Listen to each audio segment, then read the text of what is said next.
Welcome to our channel. நம்ம இன்னைக்கு மிகவும் சுவையான கடலை கறி எப்படி செய்யறதுன்னு பார்க்க போறோம். இது நம்ம ஹோட்டல்ல சாப்பிட்றத விட ரொம்ப டேஸ்டா இருக்கும். வாங்க ரெசிபிக்கு போகலாம். அதுக்கு முன்னாடி நம்ம சேனல் சப்ஸ்கிரைப் பண்ணாதவங்க சப்ஸ்கிரைப் பண்ணிக்கோங்க. பக்கத்தில் இருக்க பெல் ஐக்கான் ப்ரெஸ் பண்ணி அதில் ஆல் அப்படிங்கிற ஆப்ஷனை செலக்ட் பண்ணிக்கோங்க.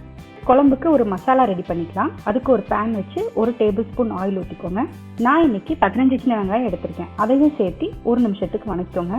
பூண்டு 5 பல், இஞ்சி 1 இன்ச்சில் 2 பீஸ், வரமிளகாய் 10 சேர்த்து வணக்கிக்கோங்க. சோம்பு 1/4 டீஸ்பூன், சீரகம் 2 டீஸ்பூன், ஜாதிபத்திரி சும்மா ஒரு சின்ன பீஸ் எடுத்திருக்கேன், கிராம்பு 3, ஏலக்காய் 2, பட்டை 2 துண்டு, கல்பாசி கொஞ்சமாக. கல்பாசி அதிகமாக போடாதீங்க. எல்லாத்தையும் போட்டு மணம் வர வரைக்கும் ஒரு 2 நிமிஷத்துக்கு வறுத்துக்கோங்க. தேங்காய் அரை மூடி, கருவேப்பிலை சிறிதளவு, மஞ்சத்தூள் 1/4 டீஸ்பூன் சேர்த்து தேங்காய் ஈரம் போகிற வரைக்கும் நல்லா வதக்கிக்கோங்க. மல்லித்தூள் 3 டேபிள் ஸ்பூன் சேர்த்து வதக்கிக்கோங்க. தக்காளி 1, அதையும் சேர்த்து 2 நிமிஷத்துக்கு நல்லா வதக்கிக்கோங்க. அவ்வளோதான், மசாலா ரெடி.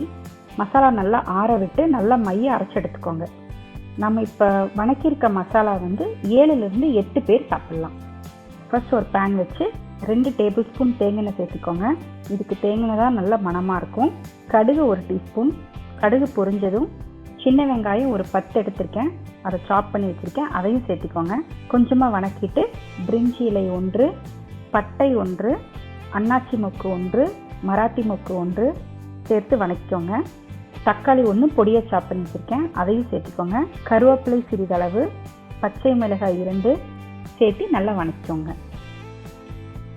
இப்போது அரைச்சி வச்ச மசாலாவை சேர்த்திக்கோங்க. கொஞ்சம் தண்ணீர் சேர்த்து கலக்கிக்கோங்க. கல்லுப்பு 2 டீஸ்பூன், மஞ்சத்தூள் 1/4 டீஸ்பூன் சேர்த்துக்கோங்க.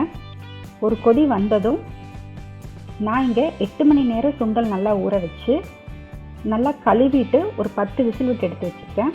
அதனால நான் தண்ணியோட சுண்டலை சேர்த்திக்கிறேன். ஒரு 15 நிமிஷம் மீடியம் சைஸில் வச்சு குக் பண்ணுங்கள்.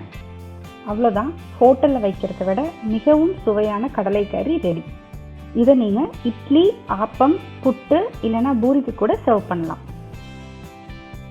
இந்த ரெசிபி கண்டிப்பாக ட்ரை பண்ணி பாருங்கள். ட்ரை பண்ணி பார்த்துட்டு எப்படி இருந்துச்சுன்னு எனக்கு கமெண்ட் பண்ணுங்கள்.